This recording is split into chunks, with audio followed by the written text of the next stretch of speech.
ለአራት ዓመታት የተጓተተው የ3 ሚሊዮን ብር ውዝግብ አስቴርን ኮንሰርት እንድትሰራ ያስገድዳት ማን ነው? ንግሥቷ ሺዎችን ከናፍቆታቸው እሳት ያሳረፈውን ኮንሰርት ተገዳ ነው የሰራችው። ኮንሰርትን ያህል ነገር እንዴት በግዴታ ይሰራል? እንደ አስቴር ያለው ሰውስ በምን ቋንቋ አውርተውት እንዴት ባለ ንግግር ያስገድዱታል? ተወዳጇ ድምፃዊት ሰሞነኛውን ኮንሰርት ሳትፈልግ የሰራችው ባይመስልም እንኳን ያመለጠው ሁሉ በቁጭት እስኪንገበገብ ድረስ ኮንሰርቱ የገቡት በደስታ ሲያብዱ ቢታይም አንድ ሳምንት ሊሞላው ጥቂት ቀናት ቀርተውት እንኳን የትናንት የነበረ ያህል እየተወራለት ያለው ኮንሰርት ከኋላው ደስ የማይል የአራት ዓመት ጣጣ አለ። የኮንሰርቱ ራስ አስቴር አወቀ እጇን ተጠምዝዛ በግድ የሰራችው ነው። ጉዳዩ አስቴር ላይ ብቻ የተከሰተ አይደለም። ቀደም ብሎ ቴዲ አፍሮም ቀምሶታል። እንዲህ ያለው ነገር ምንድን ነው? ድምፃዊቷና የሙዚቃው ባለቤትም ራሷ አስቴር ሆና ሳለች ኮንሰርት እንድትሰራ የመገደዷ ነገር ግራ የሚያጋባ ነው። የኮንሰርቱ አዘጋጅ አካላትስ እነማን ናቸው? ቴዲ አፍሮ ላይ የደረሰው ተመሳሳይ ውዝግብስ ምንድን ነው? ለጥቂት ደቂቃዎች አብራችሁን ስትዘልቁ ይህንን ግራ የሚያጋባ ጉዳይ አብራርተን እንነግራችኋለን። አስቴር ላይ የተፈጠረው ነገር የመጀመሪያ ነው ወይ ስንልም ከዚሁ ከሀገራችን እንዲሁም ከዓለም አቀፍ ሙዚቃዎች የተወሰኑ ቅኝት እናደርጋለን። ሁሉንም እናካፍላችኋለን። አብራችሁን ዝለቁ።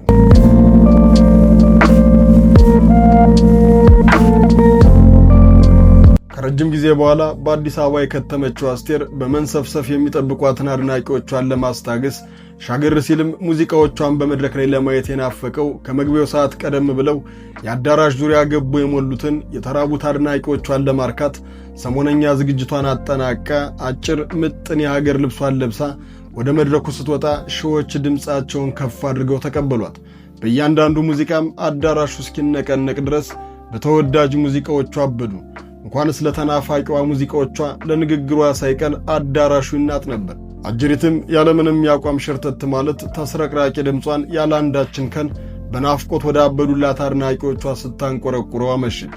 በመድረኩ በኩልም በታዳሚው በኩልም ስኬታማ የመሰለ ኮንሰርት የነበረ ቢሆንም ከመድረክ ጀርባ ግን የማይገመት ውጥንቅጡ የወጣ ክስተት አለ። ነገሩ እንዲህ ነው። በአስቴርና በአዘጋጆቹ መካከል ለዓመታት የተጓተተና ከፍተኛ ውዝግብ የፈጠረ ቋጠሮ ነበር። ይህ ቋጠሮ እስከ መጨረሻው የኮንሰርቱ ጅማሪ ደቂቃ ድረስ ባለመፈታቱ ኮንሰርቱ ይሰረዛል ወይስ ይቀርባል የሚል ውዝግብ ነበር። ውዝግቡ የአስቴርንና የፕሮሞተሮቹ አቋም ጽንፍ ለጽንፍ አራርቆት ነበር። አስቴር እንኳንስ የታየውን አይነት ድንቅ ኮንሰርት ልታቀርብ መድረኩን የመርገጥም አንዳችን ፍላጎት አልነበራትም። ይህ ብዙዎች የሚያውቁት እውነት ነው። በዚህም ምክንያት ኮንሰርቱን ሰርዛ የተከፈላትን ክፍያም ለአዘጋጆቹ ለመመለስ ወሰነች። ነገር ግን ይህ ውሳኔ በአዘጋጆቹ ዘንድ ተቀባይነት ሊያገኝ አልቻለም። አለመስማማቱም ተካሮ ውል አለብሽ ፈርመሻል፣ ካልሰራሽ እንከስሻለን ወደሚል ዛቻ ይቀየራል። ንግሥቲቷም ማቅማማቷንና አለመፈለጓን በይደር ትተው ወደ መድረክ ወጥታለች። ዝነኛ ናትና እንዴት በዚህ ደረጃ ሊያስገድዷት ቻሉ ትሉ ይሆናል። ነገር ግን መስከረም 17 ዋዜማ ላይ የጀመረ አይደለም። ለአራት ዓመታት እየተጎተተ የቆየ ምስቅልቅል ነው። ከዛሬ 4 ዓመት በፊት ነው ቦሌ አካባቢ የሚገኝ አንድ ትልቅ ሆቴል አስቴርን ኮንሰርት ለማሰራት ይደራደራትና ከ2.5 እስከ 3 ሚሊዮን ብር ክፍያ ለመፈጸምም ይስማማል። ክፍያውን ይፈጽምና የሙዚቃ ድግስ ሲጠበቅ የታቀደው ቀርቶ ያልታቀደው፣ የታሰበው ቀርቶ ያልታሰበው ይሆናል። የመጀመሪያው ችግር ሀገሪቱ ላይ የነበረው ያልተረጋጋ የፖለቲካ ሁኔታ ነበር። ያ ሁኔታ ረገብ ብሎ ዝግጅቱ ዳግም ሲጀምር ሌላ ከሰው ልጅ ቁጥጥር ውጭ የሆነ ነገር ተፈጠረ። አስቴር ድንገተኛ ከባድ ሐዘን አጋጠማት። ወላጅናቷ በማረፋቸው ኮንሰርቱ ድጋሚ መጠኑ ላልታወቀ ጊዜ ተራዘመ።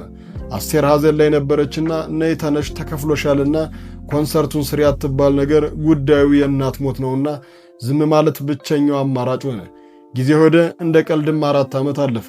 በ4 ዓመት ውስጥ በርካታ ነገሮች ተለዋወጡ። የዋጋው ግሽፈት የሚይዘው አጥቶ ሽቅብ ገሰገሰ። የብራችን ዋጋም ከዕለት ዕለት መሬት እየነካ ዛሬ ያለው ዋጋ ላይ ደረሰ። የድምፃውያኑም ክፍያ ጨመረ። ከ4 ዓመት በፊት የተያዘው የአስቴር ውልና 3 ሚሊዮን ብር ባሉበት ነበሩ። ከ4 ዓመት በፊት የተከፈላት የ3 ሚሊዮን ብር ዋጋ ከዛሬው ጋር ልዩነቱ ሰፍቶ የትየለሌ ሆኗል። ታዲያ አስቴር ከሐዘኗ ተመልሳ ስራ ስትጀምር ከ4 ዓመት በፊት የተቀበለችው 3 ሚሊዮን ብር የዛሬ ዋጋው መሬት ላይ የወደቀ ሆነባት። እናም ያኔ የተከፈለኝ ገንዘብ አሁን ላለው ስራ አይመጥንም ይጨመርልኝ የሚል ጥያቄ አቀረበች። አዘጋጆችም የምንሰራው ከ4 ዓመት በፊት በተፈራረምነው ውል ነው፣ ቤሳቤስቲን አንጨምርሽም አሉ። ውዝግቡ በርትቶ ጸቡ ተጋጋለ። ነገሩ ጦፈ። አስቴር ጨምሩኝና ኮንሰርቱን ልስራው አለች። አሰሪዎችም ባንገታችን ገመድ ይግባሉ። በኋላም ነገሩ ተካሮ ወደ ሕግ ሊሄድ እንደሚችል ሲዘቱ አርቲስቷ ተስማማች። አሰሪዎቹ በዚህ ልክ እንዲተማመኑ ያደረጋቸው የሕጉ ሁኔታ ሳይሆን አይቀርም። ሕጉ እንደሚለው ውል የቃል ኪዳን ሰነድ ነው። አንዴ ከተፈረመ ተፈረመ። ጊዜው የቱንም ያህል ቢለዋወጥ ሁለቱም ወገኖች እስከፈረሙ ድረስ ውል ላይ የሰፈሩ ሕጎች መተግበራቸው ግዴታ ነው። የእነ አስቴር ጉዳይ ላይ እንዳለው ከአቅም በላይ የሆኑ ነገሮች ቢያጋጥሙና ውሉ ቢራዘም እንኳን የገንዘብ መጠንን ለመቀየር አሊያም ማሻሻያ ለማድረግ የሁለቱም ወገኖች ስምምነት መኖሩ ግድ ይላል። በዚህም ምክንያት አዘጋጆቹ ደረታቸውን ነፍተው ተከራከሩ። አስቴርም እንግዲያውስ ገንዘባችሁን ልመልስና ውሉ ይሰረዝ ስትል ሌላ ማምለጫ አማራጭ አቀረበች። ይሄኛው አማራጭ ከመጀመሪያው በባሰ ነገሩን አጋጋለው። አዘጋጆቹ ተናቀን አሉ። በሰጫቸውም የብስጭታቸው ውጤትም የኛው ውል እያለ አዲስ አበባ ውስጥ ሌላ ኮንሰርት መስራት አትችይም፣ እንከስሻለን የሚል ሌላ ዛቻን አስከተለ። አስቴር እውነት አላት። ከ4 ዓመት በፊት የነበረው የ3 ሚሊዮን ብር ዋጋና ዛሬ ላይ ያለው የ3 ሚሊዮን ብር ዋጋ አይገናኝም። ከፍትሐዊነት አንጻር ሲታይ ንግሥቲቱ ጉዳይ ሊታይላት ይገባ ነበር። ታዲያ ይህን ውዝግብ ስናይ የሙዚቃው ኢንዱስትሪ ላይ ያለው የኃይል ሚዛን ወደ ፕሮሞተሮቹና ትልልቅ የሙዚቃ ድግስ ደጋሾች እያደላ ነው። ጉዳዩ ከባድ መሆኑን ለማወቅ የትም ርቆ መሄድ አያሻም። አይነኪዎች የተነኩበት ጉዳይ ከሆነ ጀማሪዎቹና ወደ ዛዝና እየተጓዙ ያሉት በደንብ ይታሹበታል። እንዲህ ያለው ከኮንሰርት ጋር የተያያዘው ውዝግብ ሲያጋጥም አስቴር የመጀመሪያው አይደለችም። ከዚህ በፊት ቴዲ አፍሮም ከኮንሰርት ጋር በተያያዘ ውዝግብ ውስጥ ገብቶ ክስ እስከ ማቅረብ ደርሶ ነበር። ከዓመታት በፊት የካቲት 12 2012 የተዘጋጀው ኢትዮጵያ ወደ ፍቅር ኮንሰርት ቴዲና አዘጋጆቹ ግጭት ውስጥ ከቷቸው ቴዲ አፍሮ አዘጋጆቹን 10 ሚሊዮን ብር እንዲከፍሉት ክስ አቅርቦባቸዋል። ክሱ በመስቀል አደባባይ የተዘጋጀውን ይህንን ኮንሰርት ካዘጋጀው ከላይን ኢንቨስትመንት ጋር የሙዚቃ ኮንሰርቱን ላቀረበበት 10 ሚሊዮን ብር ሊከፈለው የጽሑፍ ውል አድርገው እንደነበረና ክፍያውን ባለመፈጸሙ አዘጋጁ በውሉ መሠረት ገንዘቡን እንዲከፍለው በመጠየቅ ነበር የከሰሰው።